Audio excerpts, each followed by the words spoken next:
Counters जो PSU space के हैं जिनमें अच्छी मूव है उसमें ईआईएल को देख लेते हैं।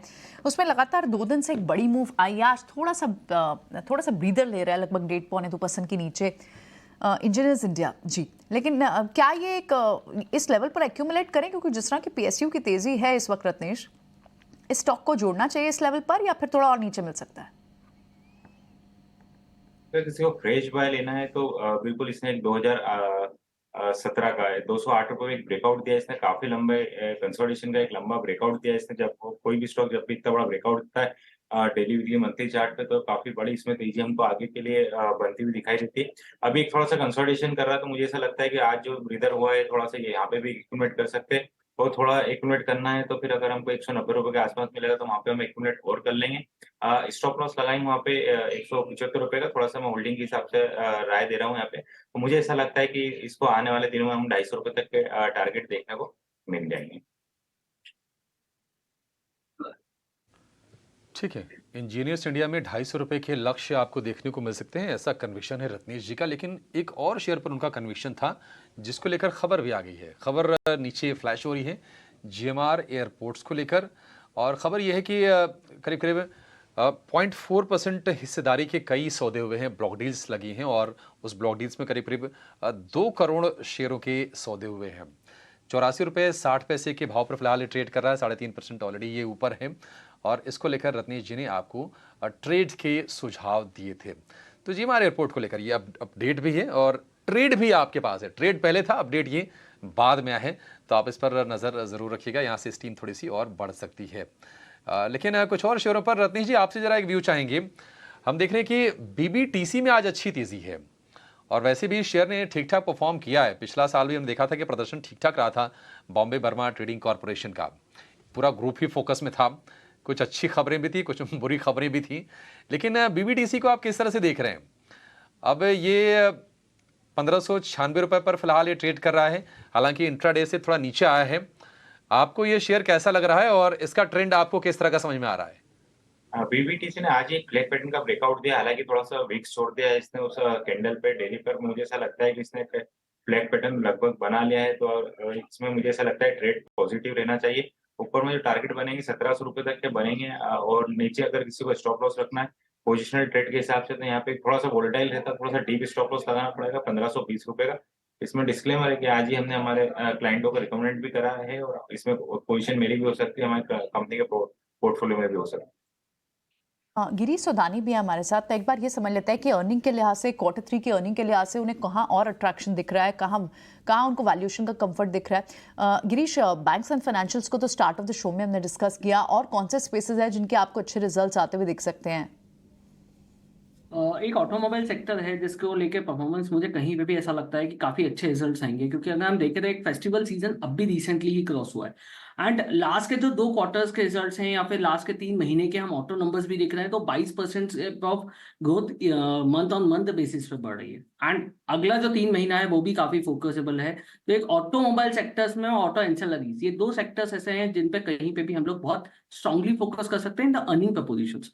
इसके अलावा जो रियल एस्टेट पे तो हमने ऑलरेडी बात करी ही थी कि रियल एस्टेट सेक्टर्स में जिस तरीके की ग्रोथ है, बिकॉज टायर 2 सिर्फ टायर 1 सिटीज के ऊपर हम बात नहीं करते हैं, टायर 2 एंड टायर 3 सिटीज में भी जो डेवलपमेंट्स आ रहे हैं, जो हाई एंडेड प्रोजेक्ट्स तैयार हो रहे हैं, उनमें 22 से 24% की ग्रोथ है मंथ ऑन मंथ बेसिस पे भी। जैसे कि हम अगर बात करते हैं पार्श्वनाथ डेवलपर्स या फिर ओबरा रियलिटीज, इस टाइप के प्रोजेक्ट्स में कॉम्बाइनेशन के अंदर भी टायर 2 सिटीज में काफी ये लोग काम कर रहे हैं। तो ओवरऑल ये 2 सेक्टर्स ऐसे हैं जिनके ऊपर हम अर्निंग प्रोजेक्शन पर डेफिनेटली ग्रोथ प्रोजेक्ट कर सकते हैं। हाँ, ये जरूर है कि स्टॉक स्पेसिफिक होना बहुत ज्यादा जरूरी होगा, क्योंकि आप पूरे सेक्टर्स को नहीं देख सकते हो, बट स्टॉक स्पेसिफिक में भी जाकर ये काफी स्टॉक्स अच्छे रहेंगे। Small cap and mid cap दोनों स्टॉक्स को भी कैटर करना चाहिए इसमें, इन दोनों सेक्टर्स के। प्लीज थोड़ी बेट्स भी बताया। आपने ऑटो और ऑटो एंसिलरी की बात की, प्लीज रिफ्लेक्ट करें आप कौन से प्रिफर्ड बेट्स की भी बात कर रहे हैं, ताकि हमारे व्यूअर्स उसका फायदा भी उठा पाए।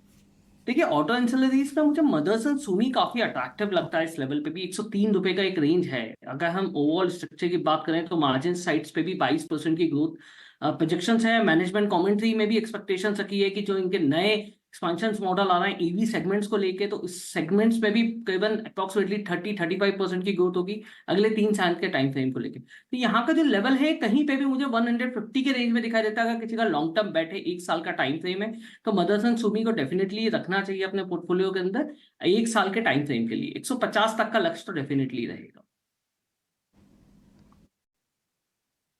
ठीक है, 100 रुपए के आसपास है, 150 रुपए तक के लक्ष्य हैं। हालांकि 60-70 रुपए के रेंज में भी शेयर था, तो वहां से तो रफ्तार दिख गई, लेकिन 100 रुपए के आसपास आके थोड़ा सा समय जरूर बिता रहा है संवर्धन मदरसन का शेयर। लेकिन बढ़िया स्तर पर अभी भी आपके लिए मौके बनेंगे 150 रुपए के लक्ष्य के लिए।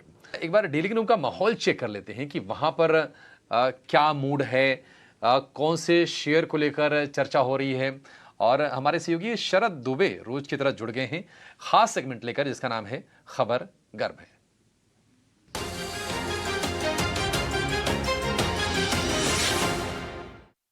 जी बिल्कुल, रोज़ारी बायोटेक जो है फोकस में रहने वाला, और हमारी जो बातचीत हो रही है डीलर से, तो वहाँ से पता चल रहा है कि यहाँ पे एक अच्छी बाइंग जो है आपको डोमेस्टिक इंस्टीट्यूशंस के काउंटर में देखने मिल रही है। अगर वॉल्यूम्स की बात करें तो ऑलमोस्ट 4 टाइम्स 20 डे एवरेज का जो है वॉल्यूम्स देखने मिल रहा है। और इम्पॉर्टेंटली जो DIs ऑलरेडी इन्वेस्टेड हैं आपके इस कंपनी में, जो सितंबर शेयर होल्डिंग पैटर्न में था, वहाँ पे दिखता है कि SBI म्यूचुअल फंड और UTI म्यूचुअल फंड जैसे जो दिग्गज फंड हाउसेज हैं उन्होंने यहाँ पे अपनी स्टेक रखी है।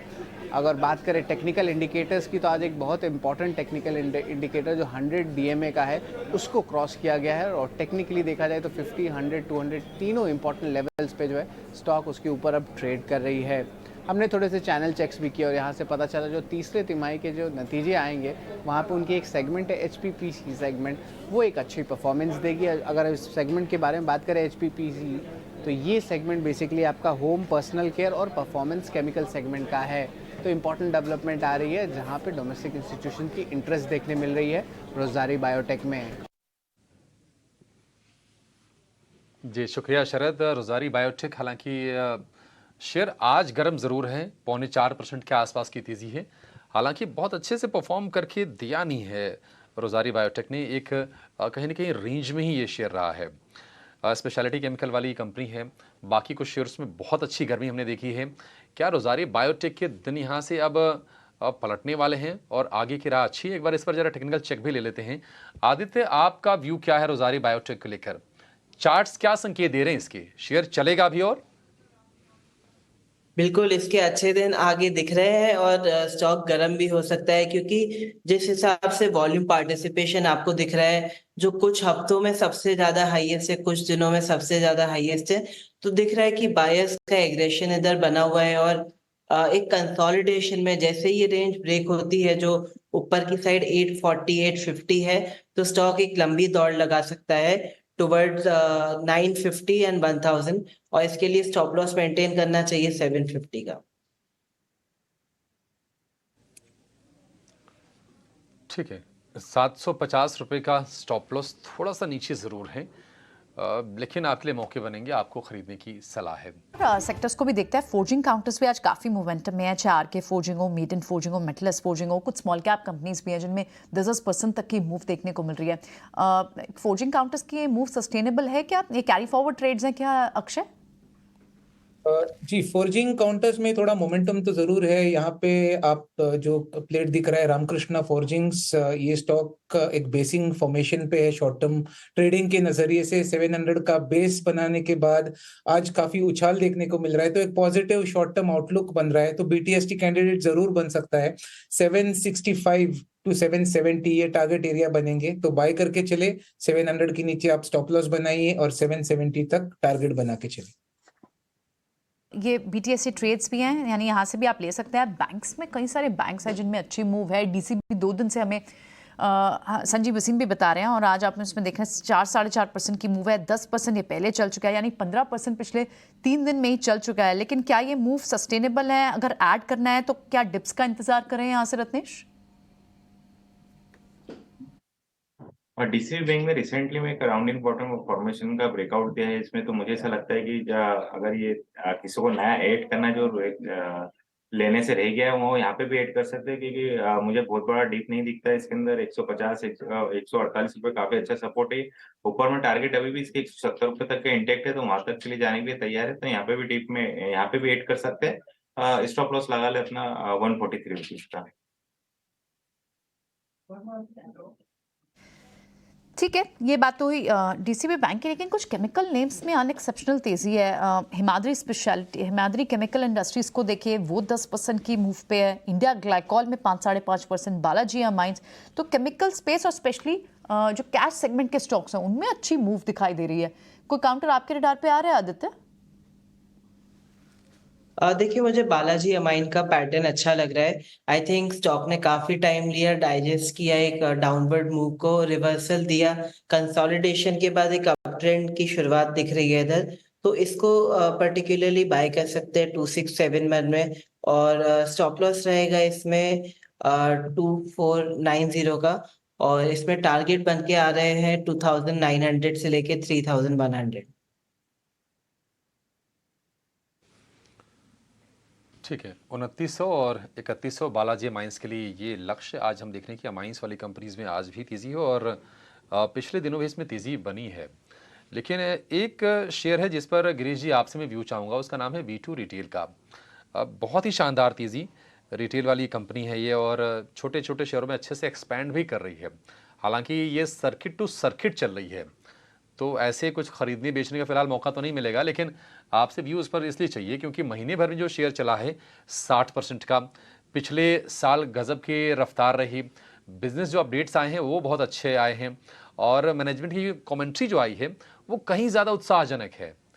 कंपनी का ये कहना है कि जो सेम स्टोर सेल्स ग्रोथ है वो 40% के आसपास के हैं कंपनी के। तो निश्चित तौर पर ये कमाल का हम नंबर्स कहेंगे और हर साल आय 30% बढ़ाने का लक्ष्य लेकर कंपनी चल रही है। ग्राहकों की संख्या 40% बढ़ी है। कीजिए वो कितना कंफर्टेबल है और वो वैल्यूएशंस, अगर हम मान लीजिए ग्रोथ को अगर मान भी लेंगे ग्रोथ ये लंबी चौड़ी होगी, क्या जस्टिफाइड है वो? देखिए, V2 रिटेल्स, जैसे कि आप सही बोल रहे हैं, इसकी मैनेजमेंट कमेंट्री पे हमारा डिस्कशन हुआ भी था एक काफी टाइम पहले। आई थिंक 2 या 3 क्वार्टर्स पहले मैंने आप ही के चैनल पे इस मैनेजमेंट कमेंट्री पे डिस्कशंस करे भी थे। सो ओवरऑल स्ट्रक्चर काफी स्ट्रांग रहता है इन लोगों का, रिटेल्स प्रोपोजिशंस। क्योंकि हम अभी ये सब ग्रोथ इसलिए भी बात कर रहे हैं क्योंकि एक 3 महीने से 6 महीने का एक फेस्टिवल सीजन क्रॉस हुआ ही है रिसेंटली, तो उस वजह से भी रिटेल प्रोपोजिशंस पे काफी स्ट्रांगली फोकस रहा है। एंड दूसरी बात यह है कि हाँ, ऑब्वियसली इनके अब जो नेट मार्जिन्स हैं इसमें 22 से 23% का ग्रोथ इन्होंने डेफिनेटली देखा भी है और हुआ भी है। तो ग्रॉस अगर मार्जिन की हम बात करें तो 30 से 35% का ग्रॉस मार्जिन एस्टिमेटेड आ जाता है। एंड ओवरऑल स्ट्रक्चर इसलिए भी स्ट्रांग लिया जाता है क्योंकि इन्होंने अपने रिटेल प्रपोजिशंस में टायर 2 एंड टायर 3 सिटीज, दोनों सिटीज को फोकस करते हुए अप्रोक्सीमेटली 40 स्टोर्स हर साल खोलने का टारगेट रखा है। एंड अगर हम अभी तक का जो प्रपोजिशन देखें 2 क्वार्टर्स का भी, तो उनमें ऑलमोस्ट 16 स्टोर्स इनके नए खुल चुके हैं जो ऑन प्रोसेस में आ चुके हैं।